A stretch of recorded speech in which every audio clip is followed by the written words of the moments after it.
Now we are going to start about Unit 5, GPS applications. GPS applications. So in this, where we need to use or where you need to apply your global positioning system, and what type of areas and what type of domains we are going to apply our GPS devices or GPS components, and what type of domains will require a GPS system. Okay, so first we need to take under that surveying and mapping. Surveying and mapping. So the surveying and mapping community was one of the first to take advantage of GPS. The surveying and mapping community, the surveying and mapping community was one of the first to take advantage of GPS because it dramatically increased productivity. It dramatically increased productivity and resulted in more accurate and reliable data. The surveying and mapping community was one of the first to take advantage of GPS because it dramatically increased productivity and resulted in more accurate and reliable data. Resulted in more accurate and reliable data. Today, GPS is a vital part of surveying. Today, GPS is vital part of surveying and mapping activities around the world. The global positioning system is playing a vital part of surveying and mapping activities around the world. So when used by skilled professionals, when this GPS, when this surveying and mapping used by skilled professionals, GPS provides surveying and mapping data. GPS provides surveying and mapping data of the highest accuracy. When used by skilled professionals, GPS provides surveying and mapping data of the highest accuracy. This global positioning system based data collection is much faster than conventional surveying and mapping techniques. GPS based data collection is much faster than conventional surveying and mapping techniques, reducing the amount of equipment and labor required. So with the help of this, our data collection is more faster than conventional surveying and mapping techniques. So in the conventional and mapping techniques, by using these, we are going to reducing the amount of equipment and labor required. So if you use these techniques, these two techniques, you'll able to reduce the amount of money, amount of equipment, amount of labor required. That and all will able to reduce. Will able to reduce.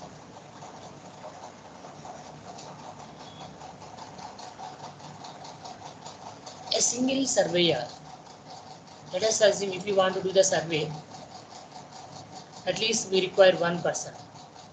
Okay, we need to call this person name is surveyor. Let us assume if you have a single surveyor, what he will do?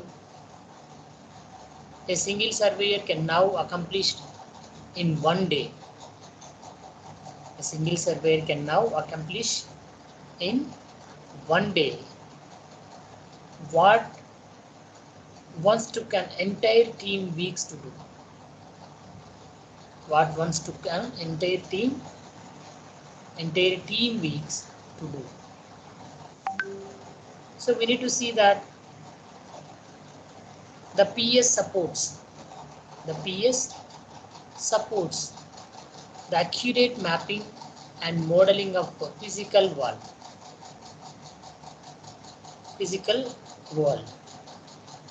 from mountains and rivers to streets, from mountains and rivers to streets and buildings to utility lines and other resources. So how are you able to do the survey? So first he needs support the accurate mapping and modeling of the physical world. So from the mountains and rivers to streets and buildings to utility lines and other resources. The features measured with the GPS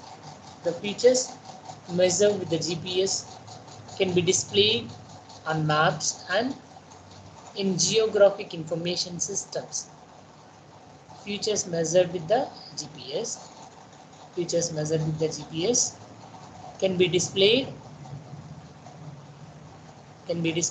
on maps and in geographic information systems, GIS, geographic information systems that store, manipulate and display geographically referenced data. So the features measured with the GPS can be displayed in the maps and in geographic information system, GIS, that store and manipulate and display the geographical reference data. So these three will be features measured. The governments, scientific organizations and commercial operations throughout the world. Governments, scientific organizations and commercial operations throughout the world use GPS and GIS technology.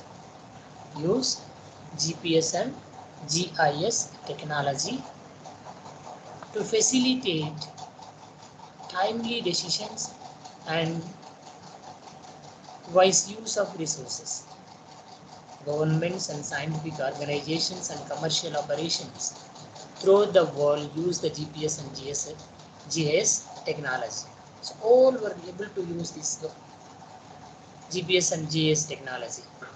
So wherever you go, in the government office and in the scientific organizations and commercial operations, so throughout the world, they will be used the GPS and GIS technology. For what? By using these two to facilitate timely decisions, wise use of resources.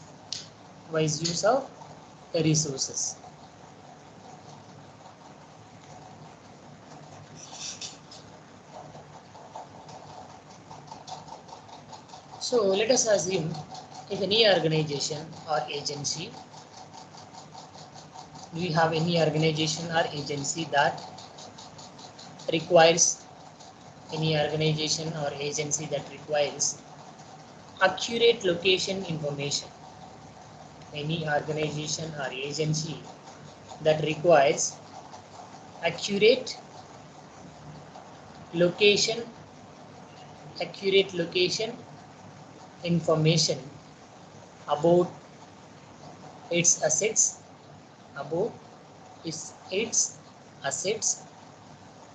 can benefit from the efficiency. Its assets can benefit from the efficiency and productivity.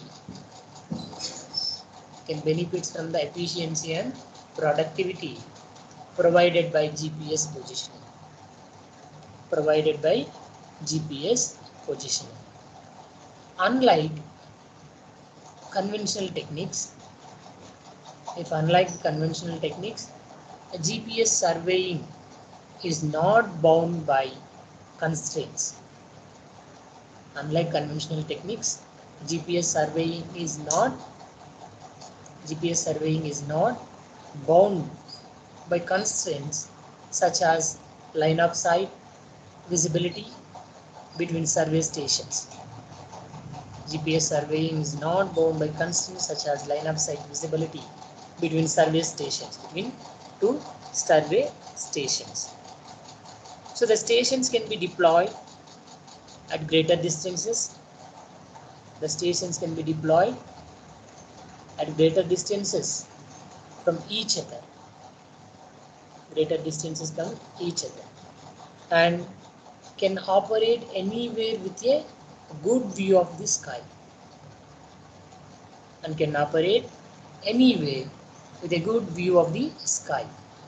Rather than being confined to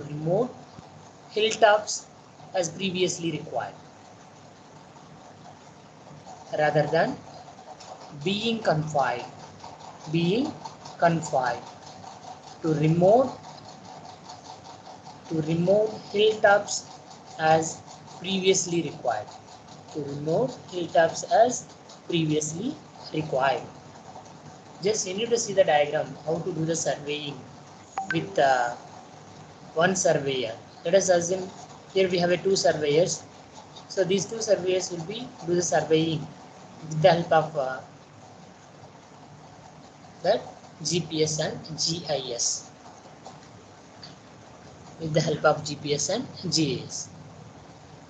I think all will you know the civil student will able to do the survey. Yes or no? All will you know how to do the civil student a survey.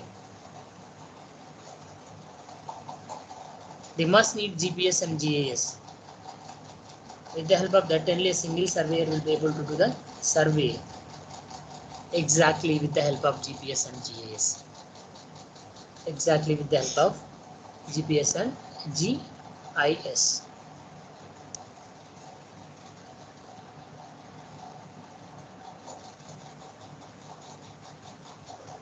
Here you need to see the GPS is especially useful in surveying coast.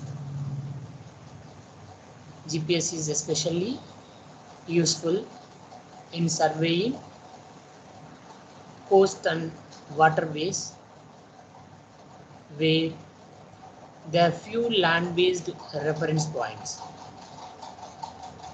Where it will be useful in surveying coast and waterways where there are few land-based reference points.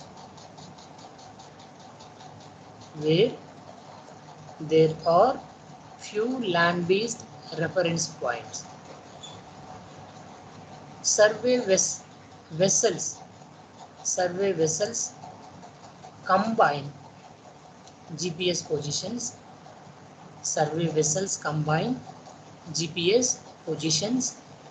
With sonar depth soundings. Survey vessels combine GPS positions with sonar depth soundings to make the nautical charts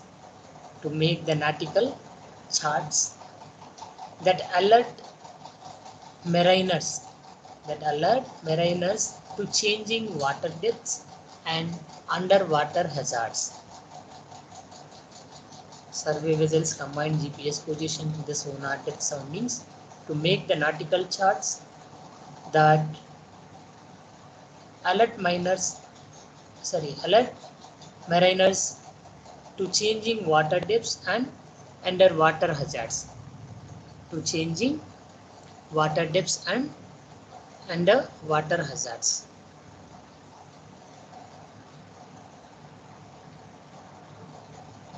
Let us assume if we have a bridge builders and offshore oil rigs.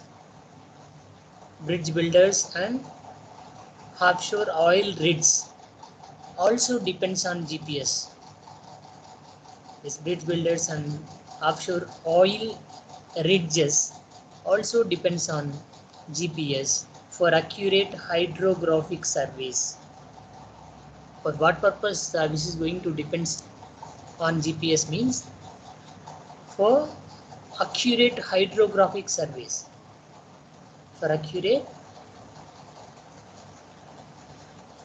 hydrographic surveys. Let us assume land surveyors and mappers. Land surveyors and mappers can carry GPS systems in backpacks or mount them on vehicles. Land surveyors and mappers can carry GPS systems in backpacks or mount them on vehicles to allow rapid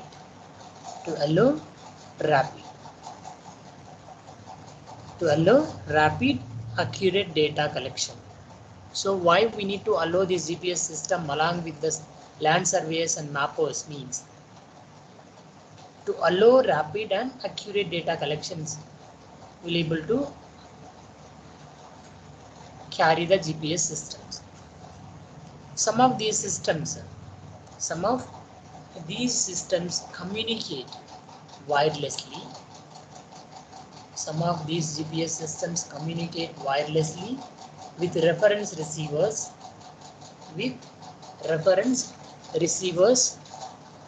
to deliver continuously real-time centimeter level accuracy and unprecedented productivity gains. So some of these systems communicate wirelessly with reference receivers to deliver continuous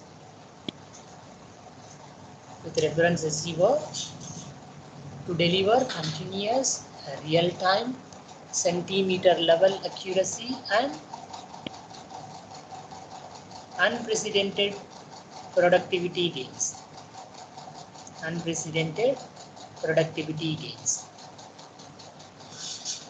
So without system, we'll able to communicate this GPS with the help of reference receivers. So we'll able to deliver continuously in real time centimeter level accuracy and unprecedented productivity gains also. So to achieve the highest level of accuracy, if you want to achieve the highest level of accuracy means,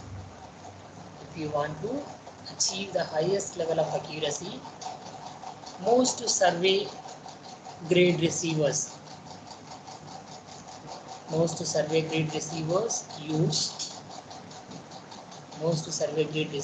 use 2 GPS radio frequencies. I think all will know this. Most survey grade receivers use 2 GPS radio frequencies, L1 and L2.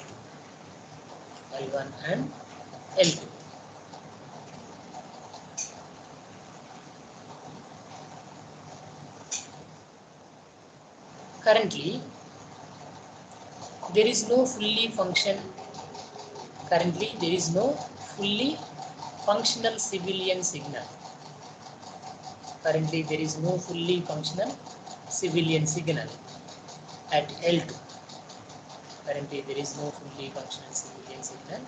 At L2. So these receivers leverage a military L2 signal.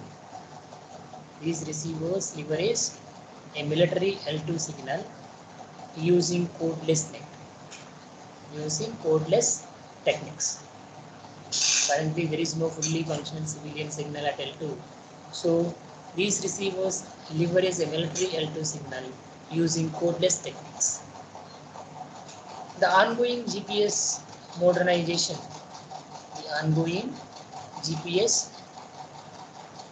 modernization program is adding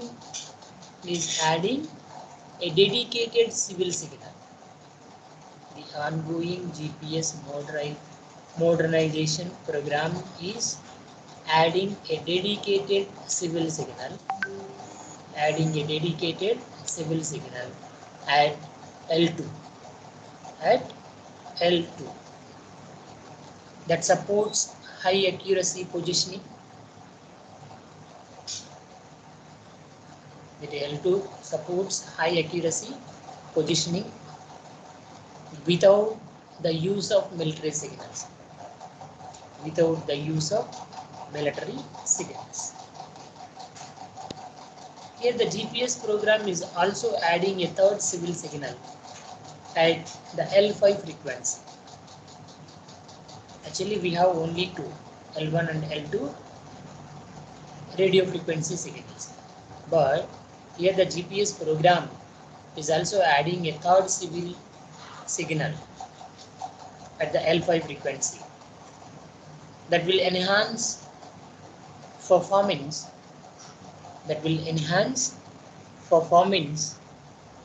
even further. This L5 frequency that will enhance performance even further.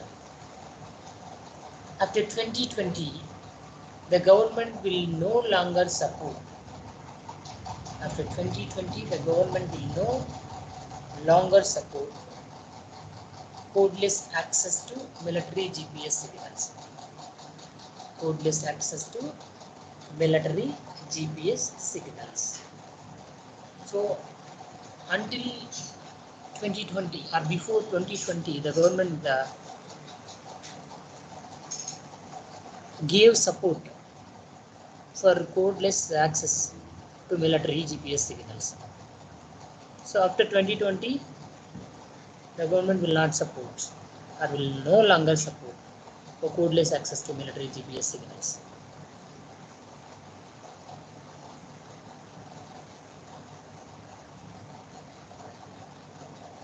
Coming to benefits, what are the benefits we have? What are the benefits we have for surveying and mapping?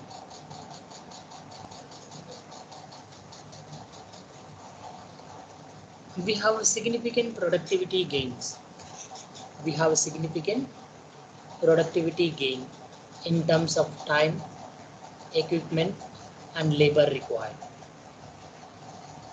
We have a significant productivity gains in terms of time, equipment, and labor required.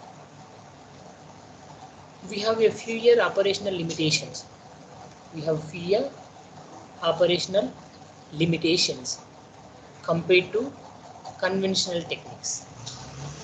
Compared to conventional techniques, we have few operational limitations. Accurate positioning of physical features that can be used in maps and models. Accurate positioning of physical features. Accurate positioning of physical features that can be used in maps and models. That can be used in maps and models. This accurate positioning will be used in maps and models. And we have faster delivery.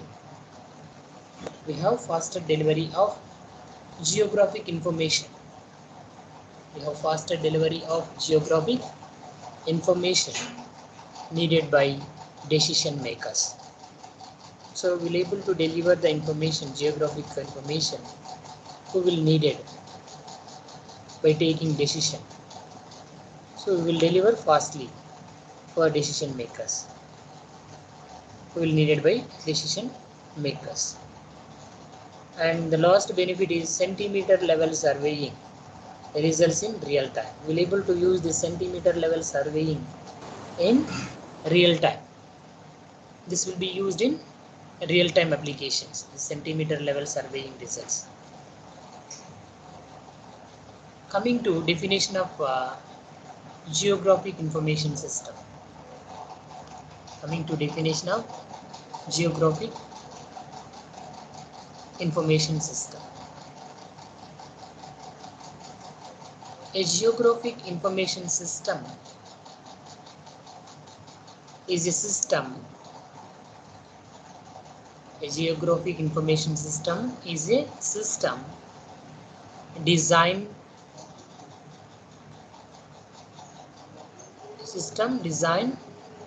to capture, store, manipulate, analyze, manage, and present A geographical information system is a system designed to capture, store, manipulate, analyze, manage, and present all types of geographical data. This will be designing for capturing, storing, manipulating, analyzing, managing, and present for all types of geographical data. For all types of geographical data. The key word to this technology, the key word to this technology is geography. The key word to this technology is geography. This means that some portion of the data is spatial. Geography means that some portion of the data is spatial. In other words, data that is in some way referenced. Data that is in some way referenced to locations on the earth. To locations on the earth. In other words, data that is in some way referenced to locations on the earth. And coupled with this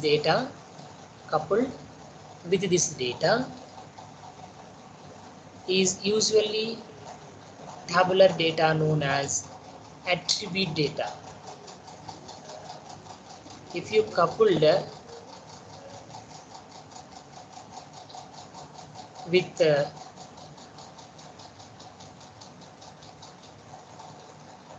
what will get it from the data, what will get it data from spatial and reference to location on the earth. So those two coupled with this data is usually tabular data, is known as attribute data. So attribute data can be generally defined as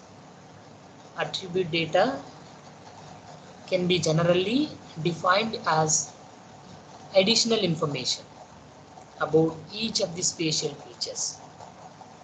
Attribute data can be generally defined as additional information about each of the spatial features. An example of this would be schools. An example of this would be schools. The actual location of the schools in the spatial data. The actual location of the schools is the spatial data.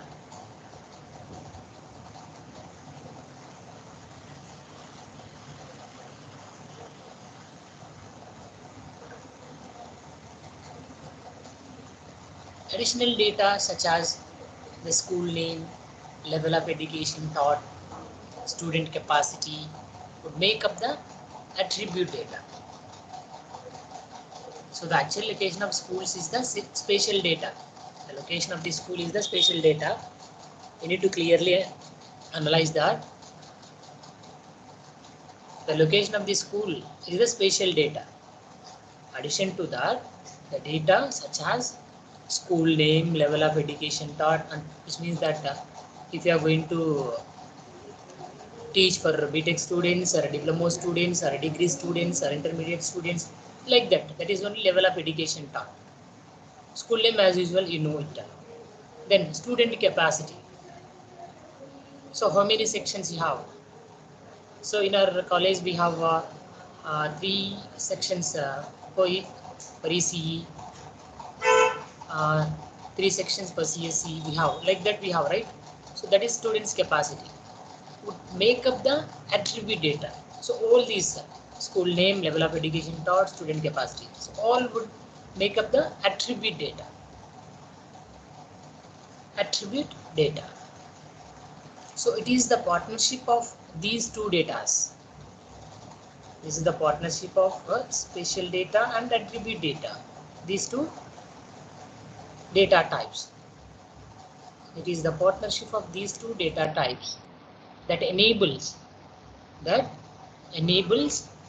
GIS, that enables geographical information system, geographic information system, which will be enables these two data types to be such an effective problem, to be such an effective problem, to be such an effective problem solving tool through spatial analysis. So it is partnership of these two data types that enables the GIS to be such an effective problem solving tool through spatial analysis. How we will able to do the problem solving tool means through a spatial analysis only we able to do the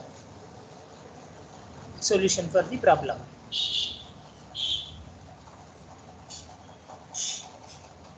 GIS is more than just software. The geographic information system is more than just software, more than software.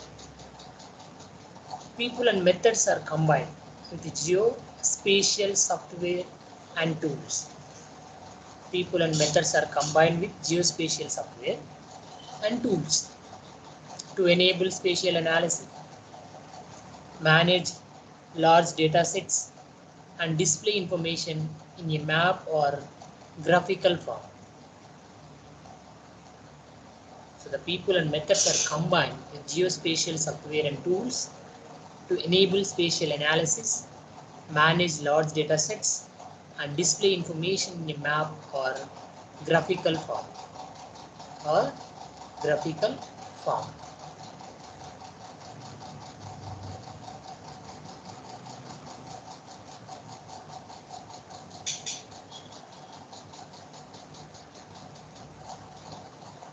Then we need to see that GIS concepts. Graphical or graphic information system or graphical information system concepts. This GIS can be used as a tool. Just we discussed in the previous statement. This is a tool. It is used as a tool like in both problem solving and decision making processes. In both operations we will be able to use this GIS tool, as well as for visualization of data in a spatial environment. GIS can be used as a tool in both problem solving and decision making process, as well as for visualization of data in a spatial environment, as well as for visualization of data in a spatial environment. Just you need to see that the geospatial data can be analyzed to determine the geospatial data can be analyzed. The geospatial data can be analyzed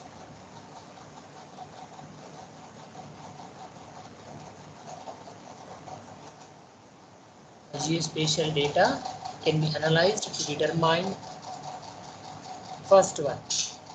This geospatial data can be analyzed to determine the location of features and relationships to other features. This will be analyze the location of feature location and relationship to other features. So what is the relationship? What type of relation between other features? Then which will be determined. The geospatial data will be determined. Then the second point is where the most or least of the some features exist, which will be determined.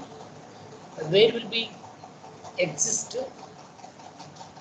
the most feature and the least feature. So in somewhere we will get it the least feature, and somewhere we will get it the most important feature. So that will be determined with the help of geospatial data. Then the third one is the density of feature in a given space will be determined.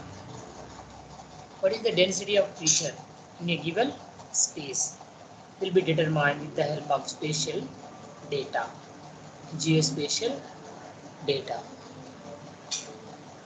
Then the next is what is the happening or what is happening inside an area of interest. What is happening inside an area of interest. What is happening inside an area of interest is going to determine. Then the fifth one is what is happening nearby some feature or phenomena. What is happening nearby some feature or phenomenon. And the sixth one is how a specific area has changed over time. This means that in what way? How a specific area has changed over time. So these are the 5 geospatial data can be analyzed to determine. Can be able to analyzed and to determine. Okay, so these are the GIS concepts. So we need to see that in detail. The first one is mapping where the things are. Mapping where the things are. You need to see that we can map the spatial locations of real world. We can map the spatial locations of real world features and visualize the spatial relationships among them. We can map the spatial location of real world features and visualize the spatial relationships among them. For example, below we see a map of Frakshan mine. Below we see a map of Frakshan mine locations and sandstone area in Wisconsin. We'll have the diagram in the below slide. We'll be able to see the map of Frakshan mine location and sandstone area in Wisconsin. We can see visual pattern. We can see visual patterns in the data by determining that Frakshan mining activity occurs in a region with a specific type of geology. We can see visual patterns in the data by determining that Frakshan mining activity which will be occur in a region with a specific type of geology. Which will be occur in a region with a specific type of geology. You need to see that in the diagram. You need to see that in the diagram. See, this is the diagram.